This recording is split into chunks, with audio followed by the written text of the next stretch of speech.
ನೀನು ಅದನ್ನ ನೋಡಿ ನನ್ನ ಬಗ್ಗೆ ತಪ್ಪು ತಿಳ್ಕೊಂಡು ನನಗೆ ಪ್ರೀತಿ ಅಂದರೆ ಇಷ್ಟ ಇಲ್ಲ ಅಂತ ಅಂದ್ಕೊಂಡೆ. ಅದಾದ್ಮೇಲೆ ನೀನು ಎಲ್ಲಿದೆಯಾ ಹೇಗಿದೆಯಾ ಅಂತ ಹುಡುಕೋ ಪ್ರಯತ್ನ ಪಟ್ಟೆ ಗೊತ್ತಾ. ಗೊತ್ತಿರೋ ಕಡೆ ಎಲ್ಲ ನಿನ್ನ ಬಗ್ಗೆ ವಿಚಾರಿಸ್ದೆ, ಆದರೆ ಎಲ್ಲೂ ನಿನ್ನ ಸುಳಿವು ಸಿಗಲಿಲ್ಲ. ಆಮೇಲೆ ನಿನ್ನ ಬಗ್ಗೆ ಯೋಚನೆ ಮಾಡ್ತಾ ನಿನ್ನ ಪ್ರೀತಿನ ಹೃದಯದಲ್ಲೇ ಬಚ್ಚಿಟ್ಕೊಂಡು ದಿನ ಕಳೀತಾ ಬಂದೆ. ಜೀವನ ಪೂರ್ತಿ ನಿನ್ನ ಪ್ರೀತಿ ನೆನಪಲ್ಲ ಇರ್ತಿದ್ದೆ ಹೊರತು ಬೇರೆ ಇನ್ಯಾರ್ದೋ ಜೊತೆ ಮದುವೆ ಆಗ್ತಿರ್ಲಿಲ್ಲ.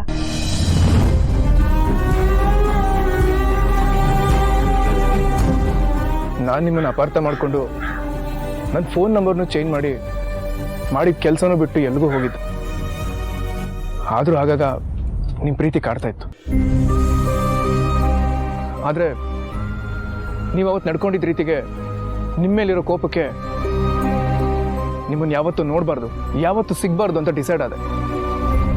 ಅದಾದಮೇಲೆ ನನ್ನ ಜೀವನದಲ್ಲಿ ಪ್ರೀತಿ ಮೇಲಿರೋ ಭಾವನೆನೇ ಬದಲಾಗೋಯ್ತು. ಕ್ರಮೇಣ ಒಬ್ಬಂಟಿಯಾಗಿ ನೆಮ್ಮದಿ ಹುಡುಕ್ತಾ ಬಂದೆ. ಆಗ ದೀಪಾ ಅವರಿರೋ ಊರಲ್ಲಿ ಸ್ಕೂಲ್ ಮೇಸ್ಟ್ರಾಗಿ ಸೇರಿಕೊಂಡೆ. ಆಗ ನನಗೆ ನರಸಿಂಹ ಅವ್ರ ಪರಿಚಯ ಆದರು. ಗೊತ್ತು ಗುರು ಇಲ್ದರೂ ನನ್ನನ್ನು ಅವ್ರ ಮನೆ ಮಗನ ಹಾಗೆ ನೋಡ್ಕೊಂಡು ನನಗೆ ಆಶ್ರಯ ಕೊಟ್ಟರು, ತುಂಬ ಪ್ರೀತಿ ಕೊಟ್ಟರು. ಅದೇ ಸಮಯಕ್ಕೆ ದೀಪ ಮತ್ತು ನಿಮ್ಮ ತಮ್ಮ ಆ ಮನೆಗೆ ಬಂದಿದ್ರು. ದೀಪನ ನನ್ನ ತಂಗಿ ಅಂದ್ಕೊಂಡೆ, ಚಿರಾಗ್ನ ನನ್ನ ತಮ್ಮ ಅಂತ ಫೀಲ್ ಮಾಡಿದೆ. ಕಳೆದೋಗಿರೋ ಖುಷಿ ಮತ್ತೆ ನನ್ನ ಜೀವನದಲ್ಲಿ ನನಗೆ ಗೊತ್ತಿಲ್ಲದೆ ಹುಟ್ಟೋಕೆ ಶುರುವಾಯಿತು. ಅವತ್ತು ಬೆಂಗಳೂರಿಗೆ ಹೊರಡೋ ದಿನ ನೀವು ದೀಪ ಅವ್ರ ಮನೆಗೆ ಬಂದಿದ್ರಿ ಅಂತ ಗೊತ್ತಾಯ್ತು. ಆದರೆ ನೀವೇ ಅಂತ ಗೊತ್ತಾಗ್ಲಿಲ್ಲ. ನಿಮ್ಮನ್ನ ಮಾತಾಡಿಸ್ಬೇಕು ಅಂತ ಮನೆ ಹೊರಗೆ ಬಂದೆ. ಆದರೆ ಅಷ್ಟರಲ್ಲಿ ನೀವು ಹೊರಟಿದ್ರಿ.